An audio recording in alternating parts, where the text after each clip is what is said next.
Nowhart presents Assault of the Magi 1. The breath of Titans joined the falling snow. The snow descended near the tower, low beside the craft of Titans. On patrol the grander golems were. They felt the soul of human mages hum with fear. The night a torrent of the surging genies, flight of living stone in grim pursuit. For thunder began the vow to sky consume, and sunder with one's arrival, and the words remained in flight with magic. And the birds that fled the sentries, grim and cold, the dire news of the victory of deathly spire, and in the swamp a chime near serpents winged and fallen, scales like lime and bulging, beady eyes, the thousand eyes whose final breath absorbed the humid skies. The wyverns, slain and raised, undead and hallowed, gave heed, and kneeled before their king.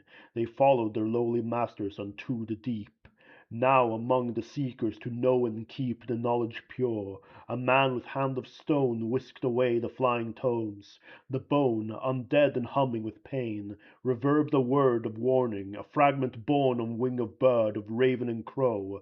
The spire raised began to gather legions of dead before the span of marches, and fled the wrath of Hydra's eye, beneath the smog from humid and humming sky. 2. The cat that rested on the table felled another angry rat. She purred and quelled the fear her mother poured before the fount of knowledge piled before her core. The mount of books a crippling challenge, a trial that bled the worry to sleepless night, and so she led her fingers to the opening page, and cried, the price of delay too much, the voice had lied. But then the cat began to fuss, and heart of fear retreated to warmth, the joy a part of growing strength, and life renewed. The snow outside resumed its fall to fading row. 3. The shadow on the wall beheld the youth unveil their books, and boredom share the truth, a story yet to be discovered, in the eyes of girls who dwelled in worlds within the tomes, and saw the splendor, ancient, gold that never withered, truths beyond the old and rotting. One of the girls had summoned one of turquoise skin, not from the absent sun, but from the lands of snow. The friendly eyes began to heed a warning. Imps emprise of sinister vows began to seize the light of eyes bestowed with vigil against the blight from burning lands. She warned her master, friend, with words of spoken haste, a fear to rend the wretched danger, bearing demonic shape, who pursued to end the Magi, not through scrape, but through the fire burning in the breast of every demon. The silence of the west and towers of the known and knowing mage absorbed the first of invading flame, the flame of those whose feast and hunger remained the same. 4. The victory of the demons, horned and charged with wicked lightning and magic, dawned and barged against the stone outside, the violent cast of legions risen from the burning past. The youths retreated from silent menders, snow reduced to water.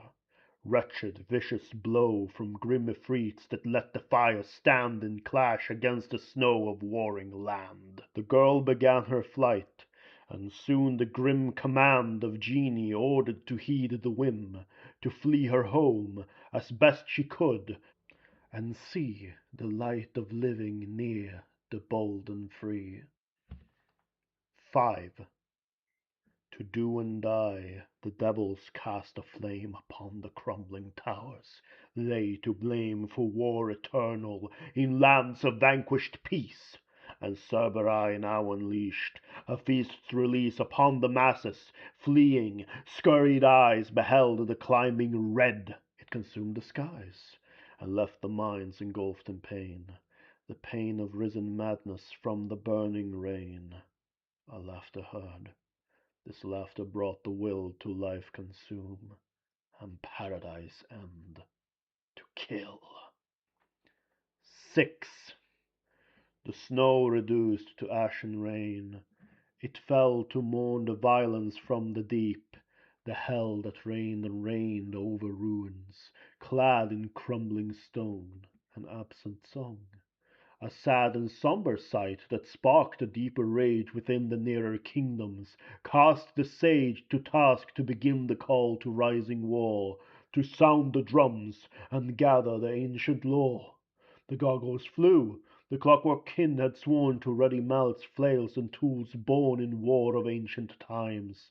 The genies began to channel spells, to summon friends from span of realms beyond the mortal eye.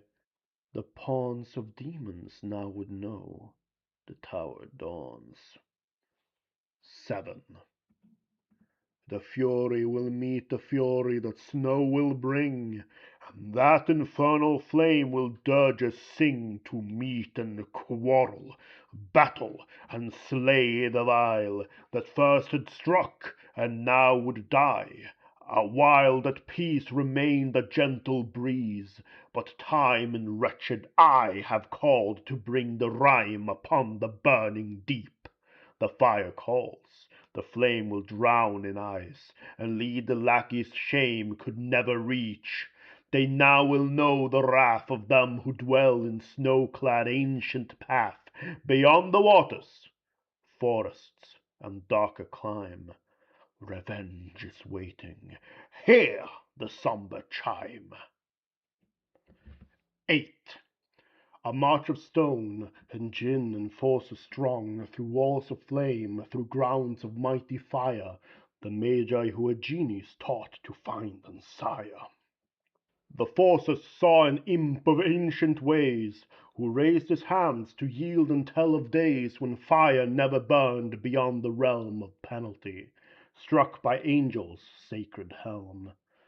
The calling ones will be your foe, then the wizards calling here the ways to rend his smiling lips and hungering maw, to slay the forces dawning on the wretched way. 9. The stay of the forces, rest at last, of those who passed the wretched imp, the ones who rose to tell the tales to ease the fear of crew of soldiers meant to battle for what's true. The tired minds heard tales of hope beyond the borders knowledge brought, a rope attached to anchor, leading the ones to rest before the war and battle between the pest of fire and seekers of truth and order. Night was rising, even in the deep the light and loss of light was felt among the men who now began to heed an elf of 10 who had survived the rise of fire.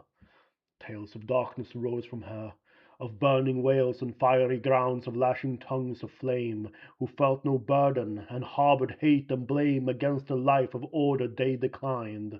Her tales were sad, and she was drained and blind. 9. The imp heard the thunder near the gates of evil, shadows cast from graver fates. He saw a home that once belonged to him, a home that flared with flame of blade and brim of evil, a home he fled, for in that eye of destruction nothing won against the lie that the devils cherished, round the vile decay. Consumed by flame. An imp beheld the way ignited by rules from snow-clad skies. The spell intended to crumble the castle's smoke, let hell become unleashed against the infernal. Eyes of mages, eyes of genies, to end the rise of fire. Rage began to ring, and cry of devils summoned beasts to rise and die. Ah, the imp said, so it begins, to drown the land in blood of wretched sins. 11. The roar and rage of fire, grave response as grim machines of war would soon ensconce and launch the grim and grimmer fury. Shades of darkness, chanting spells, and bearing aids to those who cast a fiery orb. The craze had left a mass of corpses, now ablaze, and soon the shadows grew. The tower that spent their lives in snow let times of peace lament the reckless hate of absent end, and eyes of evil burning bright above the skies. And neither side heard the impish laugh. We see, and sever wheat from chaff, he said. He smiled, and soon resumed the cry of armies ordered to naught but do and die.